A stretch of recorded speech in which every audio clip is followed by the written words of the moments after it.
Coffee and Cremation with Tracy Allen. Grab your cup of coffee or favorite beverage and join me as we discuss what you need to know about pre-planning your final arrangements. Greetings. Hey, I have a question for you.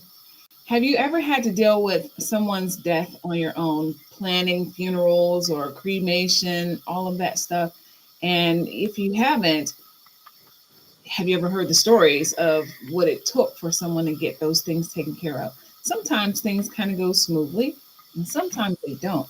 So I have a guest with me today that we're going to talk about why you should have a pre-need plan put in place and how the process can be made so much easier. My name is Tracy Allen and I am a pre-need planning advisor. My job is to make sure that you put a plan in place now while you're still alive and clearly thinking so that when you pass away, your family is not having to take care of these details with a broken heart. And again, this is not life insurance. This is a plan that makes sure that the body is taken care of. So today's guest, I'm super excited because we actually kind of work together, not in the same city, but we do the same thing. And it's just powerful to hear the stories because we all have lived this life. It's not, we're not always tied to our job. We have life that goes on. And the things that we talk about when we're explaining how this all works, and well, sometimes, people don't always want to just hear my side. They want to hear what other people have gone through. And again, even though we work for the same company, we still have different experiences. So today, my beautiful guest is the lovely Martha. Hey, Martha, how are you? Hey, thank you for having me here. My pleasure. So tell us a little bit about yourself, Martha. I know you got a couple things that you enjoy in life. And so share a little bit about who Martha is. Well, I have been in this industry now for 17 and a half years. And prior to that, I was a paralegal. And I made the switch basically not overnight, but overnight. And I just kind of said, I'm done with this. And I started working in this industry. And I've been doing it ever since. And I just absolutely love what I do because I like helping people. We Mhm. get phone calls every now and then where people will just say, you were referred to me, help me. And they're at that worst stage of their lives where I don't want them to go through what I went through because it was very traumatic when my mom passed away. And so this is kind of what I'm going to share as to what we meaning my dad, my sister, and I experienced when we had to go through this for my mom, not Mhm. having a plan in place. Yeah, makes sense. So let me ask you this. How long ago was it that your mom passed? And of course, it doesn't matter if it was 20 years ago. I'm always sorry when people have lost their moms. And so, how long ago was it that you lost your mom? She died in 2007. Hmm. So we're going on also 18 years that she's been gone, 17 years now. Hmm. So every time I do share my story, and I apologize right now because I probably will I won't start tearing up, but it's one of those things that when you share life's experiences and they're very emotional, I get very emotional and I may not have makeup on by the time this is over.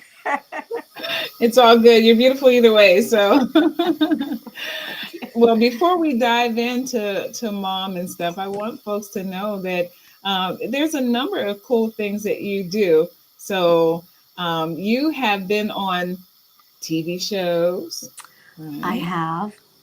I have. And game show. I've been doing that too. I do a couple of print jobs. A print job is where you see those pictures on billboards, you see pictures in magazines, stuff like that. That is print work.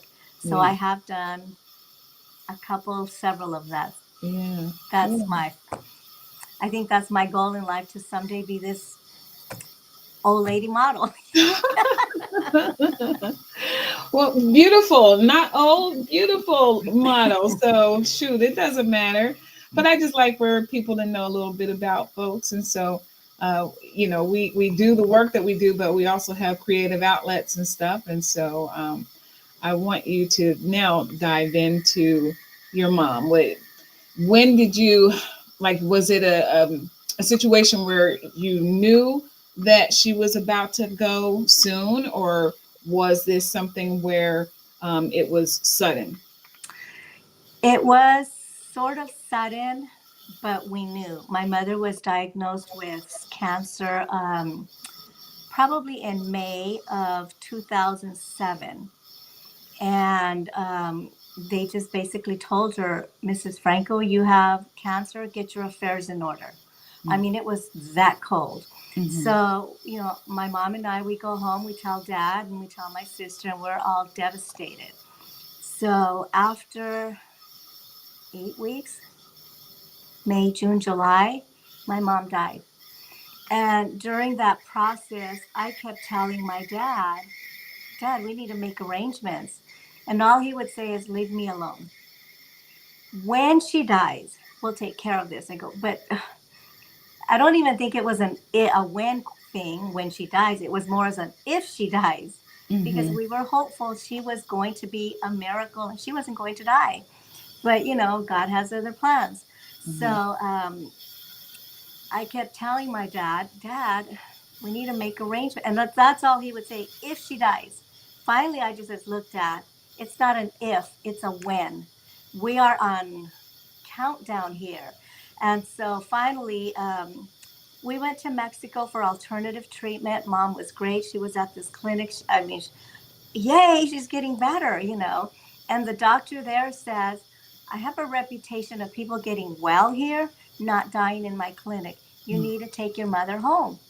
And at that point, my dad is, commuting back and forth in an airplane every other weekend or every weekend, because my dad too was on dialysis 3 days a week and he had to have treatment. So when he went to Mexico, he had to pay for his treatments there.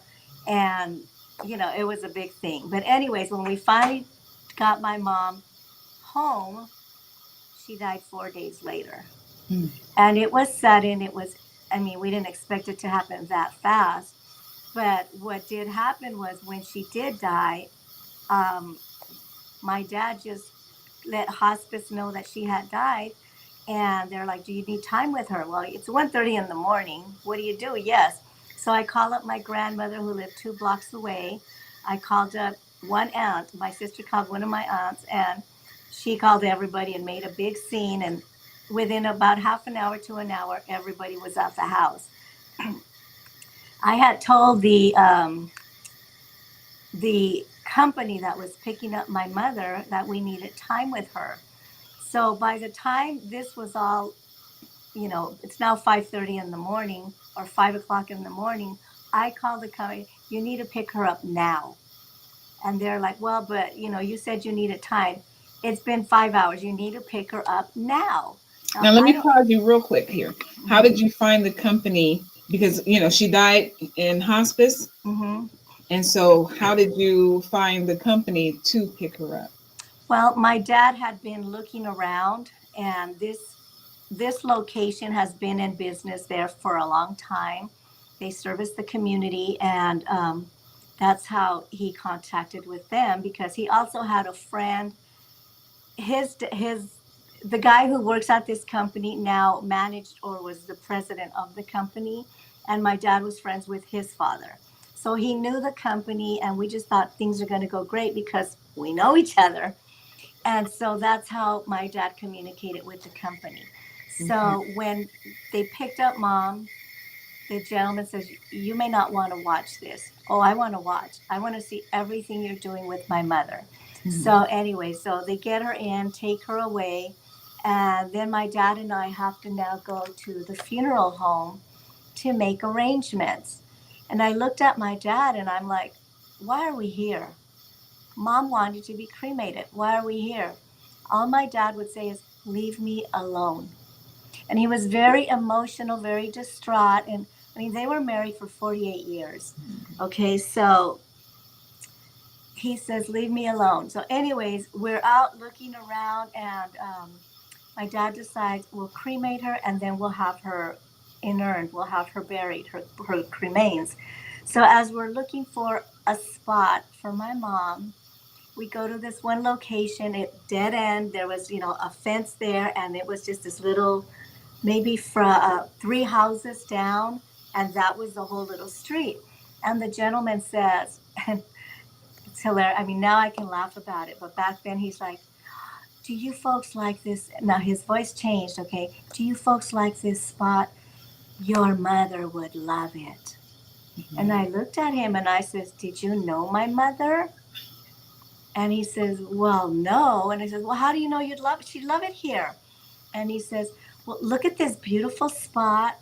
She'll never have traffic because it dead ends." And I'm like, oh my gosh. Okay. So I just says, "Oh, she'll always be in the sun. And look how nice and green it is here."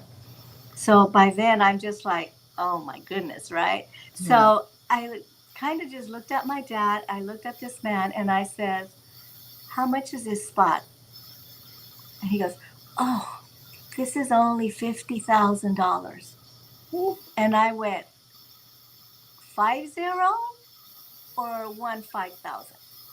15 or 50? And he says, 50. And I go, for grass? And he says, "Well, she'll be in a few." And I go, "Okay, first of all, my mother didn't do sun." I go, "She had this white, milky complexion, beautiful skin. My mother did not do the sun. She's not going to like this." I go, Right. "And as for the green, it's a cemetery. Of course it's green. Yeah. Show us something reasonable." And this was what year? 2007. 2007. They wanted $50,000, and that was just for the plot. That's just the plot. Okay, that's just the ground. Now, So now, just so that you know, we only have a little bit of time, so we're gonna make it kind fast of, here. Okay. yeah. But Okay, yeah, so go ahead and finish out that, and then tell us how you got to the cremation. Okay, so anyways, he shows us two other spots. The next one had no grass. It was under a big tree. It was nice and shady. That one was 30,000.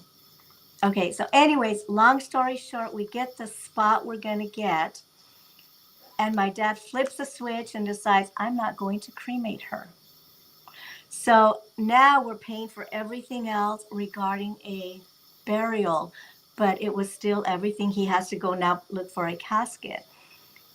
Make a long story short, we get the bill, and the gentleman hands him the paperwork. He goes, "Mr. Franco, sign here." And my dad just grabs that pen. I go, "Whoa, what are you signing?" And he says, "Signing it." He goes, in Spanish, he says, "Signing my life away." And I says, "But before you do that, let me review the bill." So as I'm looking, I'm like, "Why are you charging us after hours?" There was an after hours fee. And the guy says, "Well, we picked up your mom non-business hours." And I says, "When are people supposed to die?" And he says, "Well, our business hours are 9 to 4. Anything after 4 until 9 a.m. is considered overtime." And I was like, oh my gosh, okay, whatever. And so then I see another charge that was a weekend rate. And I'm like, "But it's not the weekend. It was, you picked her up at 5 o'clock in the morning." And he says, "It's Friday the weekend." And I see these fees, and I just thought, looked at my dad, and I said in Spanish, and I didn't know if this man spoke Spanish or not. And I just said, "You should have made arrangements before." And he goes, "Well, we got to do it, so let's do it." So he signed it away, took care of it. At that point, we go home, we just start doing life all over again. And now I have this conversation with my dad 6 months later. "Why did you do that? Why did you not cremate her?" And all he could say is, "I don't know. I was emotional. I wanted the best for her. I don't know." And I says, "If you had to do it all again, would you go that route?" And all he said was, "Definitely not." He Mhm. goes, "It was very expensive.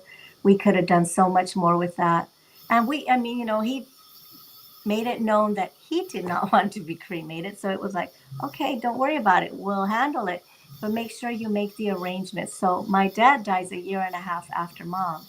And all I kept saying is, Dad, did you make arrangements? And he would say, don't worry about it, it's handled. Don't worry about it, it's handled. So by the time my dad dies, we contact the same location, and we told the hospital, because they handed me the yellow pages. My dad died in 2009, and they remember yellow pages Oh were yeah. about. They handed me yellow pages, and they said, "Where would you like us to take him?" And I'm looking at these yellow pages, and I says, "What is that for?" Well, you need to start looking for a location so we can have your dad sent to that location. We need the bed. I was like, oh my gosh. So send him where mom is. He said he has arrangements. My sister and I, we go home and we're, very distraught. A phone call comes in, and it's a funeral arranger wanting to know when were we coming in to make arrangements for dad. My dad didn't make arrangements. All he did was buy the plot. So now my sister and I were like, we're going through this Scrambling. again. Right, Yeah. scrambling, trying to get all of this And done. because again, he's made me promise. I literally had to say, I promise I will not have you cremated. I couldn't do it. I mean, was he going to know? I don't know, but I would know in my heart that I disrespected my dad. Right. So we went through that whole thing, and now same thing. It wasn't as expensive as mom's because he bought a plot. That was it. But we still spent back then 10 to 15,000 for my dad to be buried a year and a half after my mother.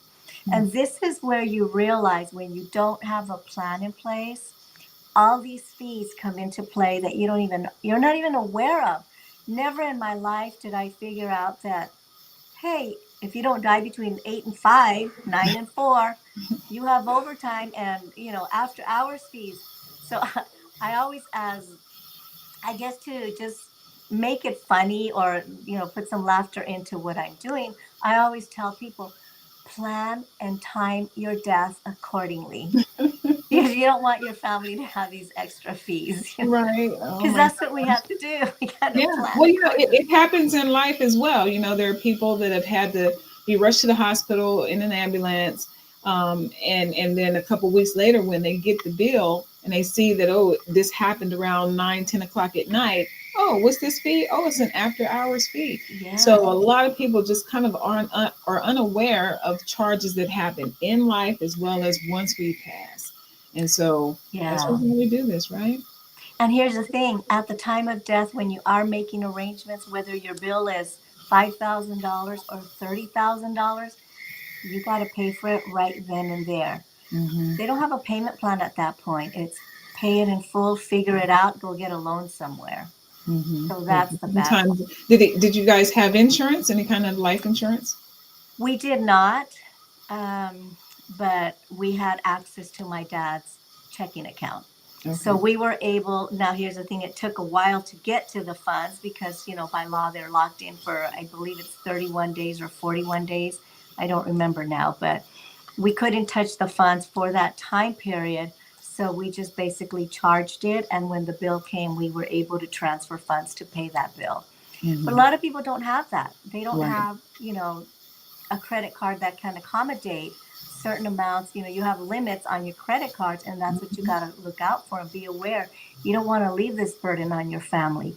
You Exactly. want to make sure it's all handled, even if you don't like your kids.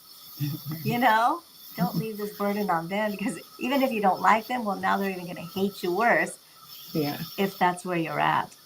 And just to touch on something you just said, about the bank, and I Mhm. will be having a guest coming up soon that is a banker who wants to talk about, if you don't do the right things regarding your bank, then this puts people in a situation where, like, if they don't have a credit card that can handle that amount of money, but there's money in the bank, there may be a hold. So there's all kinds of things that people need to know about this stuff. So I appreciate you sharing this portion.